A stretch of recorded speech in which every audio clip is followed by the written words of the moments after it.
Theodore Roosevelt had been the greatest political force behind the Spanish-American War. He saw America's emergence as a world power not only necessary for survival, but a duty. He felt Americans had a responsibility to civilize the rest of the world. He made the country realize that we now, in a post-Spanish-American War era, had a global responsibility. We were no longer a country being born, that we were now a world leader, and that with that came a new kind of global responsibility. Roosevelt, more than anybody, believed America needed a canal through the Central American Isthmus owned by Colombia. The thought was this canal was going to be a way to protect both seas of America, that any moment if the East Coast was attacked, the West Coast fleet could quickly come to its aid. Now, Roosevelt believed this canal, the Panama Canal, would be a very good thing for the United States, but he believed it would also be a very good thing for the world. The Colombian government didn't exactly agree with Roosevelt, at least not at the price he was offering. So, once again, Roosevelt took unorthodox measures. He backed a local revolution and helped create the nation of Panama in exchange for the right to build a canal there. He was criticized very heavily for his high-handed role in dealing with the government of an independent American republic, for basically giving them the back of his hand, and for fomenting revolution. But he never apologized. He used to say, I didn't steal the Panama Canal, I built it. It was the largest engineering project ever undertaken. And when it was completed, it became one of the wonders of the world. When it opened, Roosevelt believed that that was his major contribution to world civilization, and he never changed his mind about that. But America was not the only one infiltrating Latin America.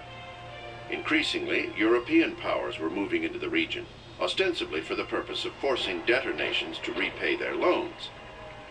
Roosevelt found their presence a strategic threat. Without consulting Congress or asking permission from Latin America, Roosevelt invoked the Monroe Doctrine and stated that the U.S. was now in charge of the Western Hemisphere. Roosevelt announced that henceforth the United States would consider that it held a police power, that was the term he used, to enforce good behavior on the countries of the Western Hemisphere. This was simply his way of saying, if somebody has to clean up the neighborhood, it's going to be the United States. It was a bold position to take, and Roosevelt backed it up with what he called big stick diplomacy. I mean, his famous quote is, "Speak softly and carry a big stick." Meaning you don't have to yell at people abroad, but at every minute you have to be militarily prepared. The big stick is your arsenal. It is your navy. And this was a way of intimidating other countries in realizing that we were going to fight for American rights. If you sacked a consulate somewhere, or if you intercepted and impressed an American ship, there were going to be consequences. In 1904, Roosevelt was elected by the largest popular margin in American history up to that time. Joyous, Roosevelt told the country he considered this to be his second term, and he promised not to run again. It was a public statement he would come to regret. As popular as Roosevelt was, progressive-minded Americans thought he could do more for social and economic reform. The influx of new immigrants, over 8 million in the first decade of the 20th century alone, had turned life for the working class from bad to intolerable. Intending to expose the horrific conditions experienced by immigrant workers inside a Chicago meat plant, author Upton Sinclair sent shockwaves across the nation with his book, The Jungle. It was an expose of the meat-packing industry. The conditions were terrible. They didn't have bathrooms, they didn't have toilets. There was nothing like a sink where you washed your hands. It was a mess. Rats running in and out of the place and dropping down into these big grinding machines, and there were stories about, workers falling in there, or just all kinds of bad things.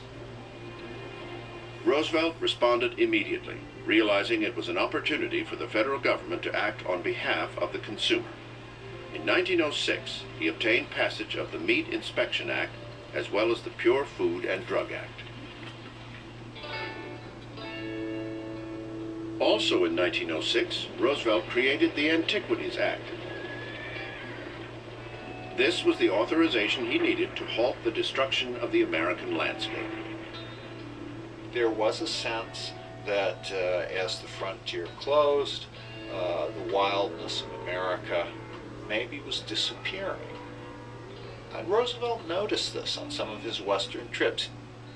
They were going to destroy the Grand Canyon until TR intervened. And what Roosevelt said is, no, these places, these pristine wilderness spots, are the heirlooms of America.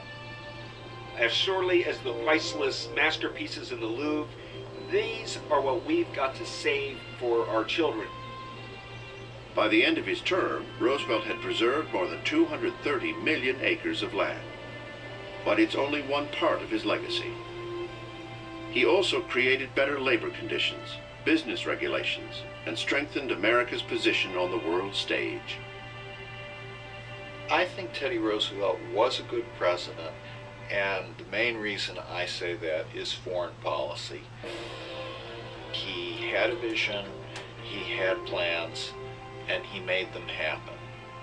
Theodore Roosevelt was the first president to realize what an important moral position the president had simply by being president. A president represents the American people.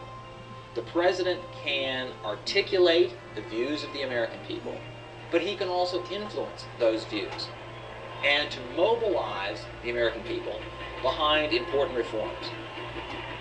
Theodore Roosevelt's legacy is with us every time you turn on a faucet and take a sip of water that's not contaminated. It's with you every time you cook a hamburger on a grill and know you're not going to die from it. It's with you every time you want to take a hike through the Sierra Nevada mountains or go for a swim in the Great Lakes. Roosevelt agonized over leaving the presidency. There was so much more he wanted to do. But true to his word to the American people, he did not run for re-election in 1908. It was a decision that would haunt him for the rest of his life. Theodore Roosevelt was the first president to fly in an airplane, own an automobile, and dive in a submarine.